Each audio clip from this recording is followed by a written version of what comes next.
Era recentemente um influenciador das redes sociais daqui da Bahia, que tomou proporção midiática no Brasil inteiro, inclusive fora do Brasil. Acho que na atual conjuntura ele não se encontra aqui no Brasil, Renato 38. Ele defendeu o consumo de pornografia infantil recentemente e ele disse que isso não configuraria crime, né, se porventura não fizesse mal a alguém. E ele sempre diz que as meninas jovens, né, no caso com 14, 13 anos, tá pronta. Porém, todavia, entretanto, o homem não tá. Ele também, não só ele, mas como o clã dele, todo o Red Pill, coloca as mulheres de 30 anos como se fosse idosa.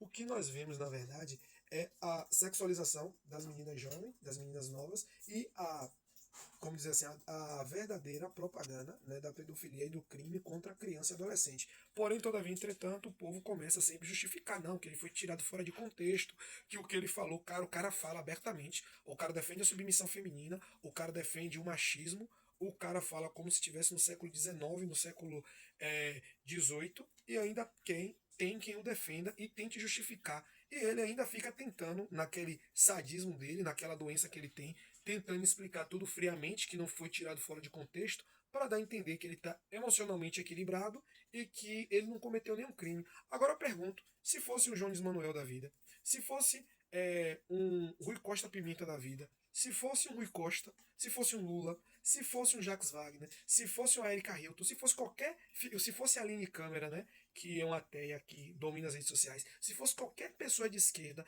que tivesse cometido metade dos crimes que esse sujeito cometeu, certamente que a internet ia botar na fogueira da Inquisição e essa pessoa ia para o inferno sem fazer escala no purgatório. Uma certa feita, Lula disse que, acho que foi Pelotas, era uma cidade importadora de viado. E até hoje, por essa única fala, Lula é chamado de homofóbico. Agora, Renato 38, com tanto crime que esse homem comete na internet, que esse homem era para estar preso. É um bandido que comete crimes, quanto mais, e não sei, não tem condição de esse homem não estar respondendo nenhum processo. Assim, esse homem não está preso. É a certeza de que no judiciário e no Ministério Público, na justiça, quanto tudo, não existe homem. Tu fala homem não o contrário de ser mulher, não machismo, mas homem no sentido de o contrário de ser moleque, né?